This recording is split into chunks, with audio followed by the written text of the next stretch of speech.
கனியிட ஏறிய சுளையும் முற்றல் கழையிட ஏறிய சாரும் பனிமலர் ஏறிய தேனும் காய்ச்சு பாகிட ஏறிய சுவையும் நனிபசு பொழியும் பாலும் தென்னை நல்கிய குளிரில நீரும் இனியன என்பேன்.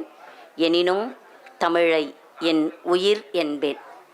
எந்தன் உணர்வோடு கலந்திட்ட தமிழை முதற்கண் வணங்கி தமிழகத்தின் அரியாசன ஆட்சியை அகற்றி அறிவாசன ஆட்சியை அமைத்திருக்கும் அன்பு தளபதியின் போர் வீரர்களாய் வந்து சென்ற அமைச்ச பெருமக்களையும் அவரின் போர்படை தளபதிகளுக்கும் எனது நன்றிகளையும் பாராட்டுக்களையும் தெரிவித்து, வயதில் மூர்த்தவர்க்கு, அறிவில் சிறந்தவர்க்கு, அன்பால் ஆள்பவர்க்கு வாழ்த்து சொல்ல இந்த சிறியவளுக்கு என்ன வேலை?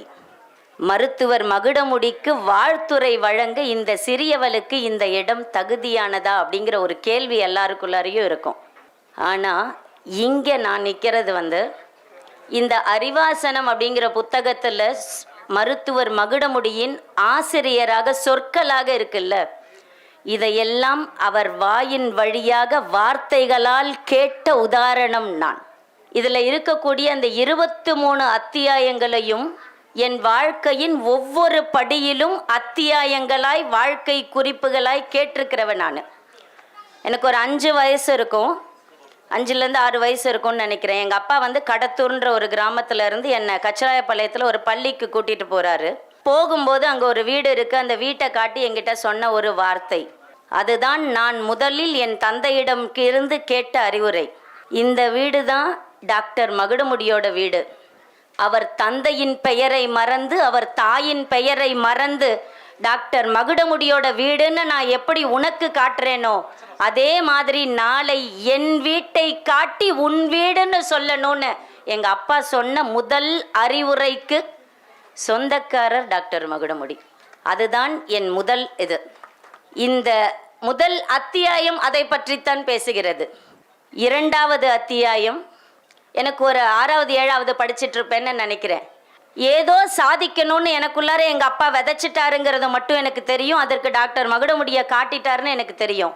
ஆனால் நான் என்ன சாதிக்க போகிறேன்னு எனக்கு தெரியவே இல்லை. எதை சாதிக்க போகிறோம் என உணராமல் நான் இருந்த நேரத்தில் எங்கள் ஸ்கூலில் ஒரு பேச்சு போட்டி நடக்குது. பேச்சு போட்டியில் முதலிடம் வகித்ததற்காக எனக்கு பரிசு கொடுக்க வந்த டாக்டர் மகுடமுடி சொன்ன ஒரு வார்த்தை, அதுதான் இந்த புத்தகத்தின் 2வது அத்தியாயமும் கூட. நீங்கள் லாயராக வரலாம், அந்த டேலண்ட் உங்ககிட்ட இருக்குது. அப்போது இந்த அத்தியாயங்களை எல்லாம் அப்போவே எனக்கு விதைச்சிட்டாரு. 2002ஆம் வருடம் அவர் சொன்ன மாதிரி வக்கீலும் ஆயிட்டேன். 2002ஆம் வருடம் சென்னைக்கு வரேன். வக்கீலுங்கன்னா யாருன்னே தெரியாது. என் பரம்பரையில் ஒரு வக்கீலை நான் பார்த்ததே இல்லை. ஒரு கோர்ட் எப்படி இருக்கும்னு எனக்கு தெரியாது. இது எந்த அனுபவமும் இல்லாமல் சென்னைக்கு வந்து என் ப்ராக்டிஸை ஸ்டார்ட் பண்ணுறேன். 2003ஆம் வருடம் அவர் சொந்த கேஸை என் கையில் கொண்டு வந்து வெறும் 1 வருஷ ப்ராக்டிஸை மட்டுமே முடிச்சிருந்த என்னை நம்பி அவர் சொந்த கேஸை என் கையில் கொடுத்து, உங்களால் முடியும், நீங்கள் பாருங்கன்னாரு. இந்த புத்தகத்தின் 5வது அத்தியாயத்தை எனக்கு அன்று தொடங்கி வைத்தார். 2009வது வருடம் மரண படுக்கையில் உன் கல்யாணத்தை பார்க்கறது தான் என் கடைசி ஆசைன்னு சொல்லிட்டு என் அம்மா மரண படுக்கையில் படுத்தார். என்ன செய்வதென்றே தெரியாத போது, என்ன செய்யலான்னு புரியாத போது, நான் விரும்பிய வாழ்க்கையும் என் தாயின் கடைசி ஆசையையும் நிறைவேற்ற என் அருகில் இருந்தவர் டாக்டர் மகுடமுடி. அதுதான் இந்த புத்தகத்தின் 10வது அத்தியாயமாக இருந்தது. 10வது அத்தியாயத்தில் ஆசிரியர் டாக்டர் மகுடமுடி நிறைய கேள்விகளை கேட்டிருப்பார். இந்த கேள்விகளையெல்லாம் எனக்குள் எப்பொழுதோ ஏற்படுத்தியவர் டாக்டர். இந்த இடத்துக்கு நான் வாழ்த்துரை வழங்க வரவில்லை. இந்த புத்தகத்தின் ஆசிரியரால் உருவாக்கப்பட்ட ஒரு உதாரணமாகத்தான் உங்கள் முன் நான் நிற்கின்றேன். கடத்தூரில் படித்த ஒரு பொண்ணு, சென்னை எந்த பக்கம் இருக்குன்னே தெரியாத ஒரு பொண்ணால் இங்கே நிற்க முடியும் அப்படின்னா இதில் இருக்கக்கூடிய வார்த்தைகள் எல்லாம் இன்று வடிவங்களாய் மாறி இருக்கிறது. இங்கே இந்த சென்னையில் நடக்கிறதுனால மட்டும்தான் இந்த கூட்டம் இப்படி இருக்குது. ஒருவேளை டாக்டருக்கு இருக்கிற ஃபேன் ஃபாலோவர்ஸ்க்கு கள்ளக்குறிச்சியில் நடத்தியிருந்தால் எப்படி இருந்திருக்கும் இந்த கூட்டம்னு கள்ளக்குறிச்சியில் இருக்கிற நம்மளுக்கு தெரியும். ஒரு மாநாடு மாதிரி இருந்திருக்கும். இப்படியெல்லாம் இந்த புக்கை படிக்கும்போது ஆக்சுவலி எனக்கு இதுக்கு முன்னாடி ஒரு புக்கு ரிலீஸ் பண்ணார். இதயம் காப்பது எளிது அப்படின்னு சொல்லி அந்த புத்தகத்தையும் முழுதாய் வாசித்தவள் நான். இந்த புத்தகம் கூட அதே தலைப்பு மாதிரி தான். இந்தியாவின் இதயமான இளைஞர்களை காப்பது எளிது என்பதைத்தான் இந்த புத்தகத்தில் அவர் எழுதியிருக்கிறார். உள்ளார இருக்கக்கூடிய ஒவ்வொரு விஷயம், ஆக்சுவலி ஒரு ஆசிரியர் பார்த்தீங்கன்னா ஒரு கதை ஒரு புக்கு எழுதும்போது எழுதுறது ரொம்ப ஈஸி. ஆனால் இந்த புத்தகம் அவர் நம்மோடு உரையாடுவது போலவே இருக்கிறது. இந்த உரையாடல் எப்படி இருக்குன்னா, அப்படியே இந்த பக்கம் திரும்பி ஒரு ஸ்டூடெண்ட்டுக்கு சொல்கிறாரு, ஒரு 2 நிமிஷம் ஒரு பத்தி அவருக்கு சொல்லிட்டு அப்படியே டாக்டர் இப்படி திரும்பி அவங்க பேரண்ட்ஸுக்கு அட்வைஸ் பண்ணுற மாதிரி இருக்குது. அப்படியே திரும்பி டாக்டர் இந்த பக்கம் திரும்பி அவரோட டீச்சர்ஸ்க்கு அட்வைஸ் பண்ணுற மாதிரி இருக்குது. அப்படியே ஒரு பக்கம் திரும்பி இந்த சமூகத்திற்கு அட்வைஸ் பண்ணுற மாதிரி இருக்குது. ஒரு புத்தகம் ஒரு குழந்தையில் தொடங்கி சமூகம் வரைக்கும் பேச முடியும் என்றால் அது அந்த ஆசிரியரின் வெற்றி. அந்த ஆசிரியரால் மட்டும்தான். ஒரு மருத்துவரால் ஒரு புத்தகத்தை எழுத முடியுமா அப்படின்னு கேட்டிங்கன்னா முடியும். மருத்துவ நூல்களை எழுத முடியும்.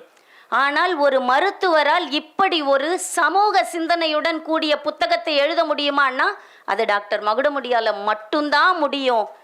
ஏன்னா மருந்துகளால் வைத்தியம் பார்க்கும் மருத்துவர்கள் மத்தியில் மனதால் வைத்தியம் பார்க்கும் மருத்துவர் அவர். எல்லா பேஷண்ட்ஸும் அவர் ஹாஸ்பிட்டலுக்கு போகிறாங்கன்னா சத்தியமாக அவர் கொடுக்குற மாத்திரைக்காக இல்லை, நம்ம கூட அவர் பேசுவாரான்னு எதிர்பார்த்து போகிற அந்த பேச்சுக்காக மட்டும்தான். ஒரு பேஷண்ட் அவர் பார்க்கணுன்னா அடுத்த பேஷண்ட் அவர் பார்க்குறதுக்கு 1/2 அன் ஹவர் ஆகும். அந்த 1/2 அன் ஹவரில் அந்த அம்மாவுக்கு போன ஜுரம் எல்லாம் போயிடும்.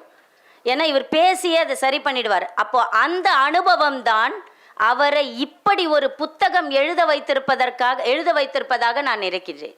ஒரு புத்தகத்தில் நீங்கள் பேசும்போது என்ன சொல்ல வராங்கன்றதை விட இந்த புத்தகத்தில் நான் பார்த்த இன்னொரு விஷயம், அவர் என்ன சொல்ல வந்தாரோ அதோடு சேர்த்து அவர் யார் என்பதையும் இந்த புத்தகத்தில் சொல்லியிருக்காரு. இந்த அத்தியாயங்களுக்கு தலைப்பு கொடுத்திருந்தாரு. அத்தியாய தலைப்புகளை பார்த்தாலே டாக்டர் யார் அப்படிங்கிறது புரிஞ்சிடும். ஒவ்வொரு தலைப்புலையும் அவர் யாருங்கிறத சொல்லியிருப்பார். அவர் ஒரு இளையராஜா ரசிகர் என்பதை கூட ஒரு அத்தியாயத்தில் பெயரிட்டு காட்டியிருப்பார். கரிசக்காட்டு ஏதோ ஒரு 10வது அத்தியாயத்திற்கு அவர் ரொம்ப அழகாக ஒரு பேர் வச்சிருப்பார். அதை பார்த்தா அவர் ஒரு இளையராஜாவின் ரசிகர் என்பதையும் நம்மளால் புரிந்து கொள்ள முடியும். கவிஞர் கண்ணதாசன் ரொம்ப அழகாக ஒரு கவிதையில் சொல்லியிருப்பார். பிறப்பு என்பது யாதென கேட்டேன், பிறந்து பாரென இறைவன் பணித்தான். பிள்ளை என்பது யாரென கேட்டேன், பெற்று பாரென இறைவன் பணித்தான். இறப்பு என்பது யாதென கேட்டேன், இறந்து பாரென இறைவன் பணித்தான். அனுபவித்தேதான் வாழ்வது வாழ்வெனில் ஆண்டவனே நீ ஏன் என்றேன், ஆண்டவன் சற்று அருகே வந்து அனுபவமே நான் தான் என்றான்.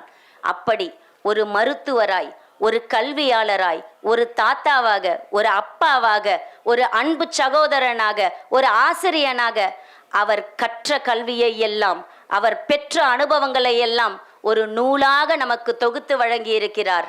மருத்துவராய் அவர் சேவை கள்ளக்குறிச்சி அறியும். இனி ஒரு ஆசிரியராய் அவரது சேவையை இந்த அண்டம் முழுதும் அறியும் என நினைத்து, ஒரு பெண்ணாய் இந்த இடத்தில் நான் நிற்பதை காட்டிலும், ஒரு வாசகராய் இந்த இடத்தில் நான் நிற்பதை காட்டிலும், உங்கள் மகளாய் நிற்பதையே நான் பெருமையாக கருதுகிறேன் என சொல்லி வாய்ப்புக்கு நன்றி கூறி பாராட்டி அமைகின்றேன். நன்றி, வணக்கம். இந்த வீடியோ உங்களுக்கு பிடிச்சிருந்தா லைக் பண்ணுங்க, ஷேர் பண்ணுங்க, கமெண்ட் பண்ணுங்க.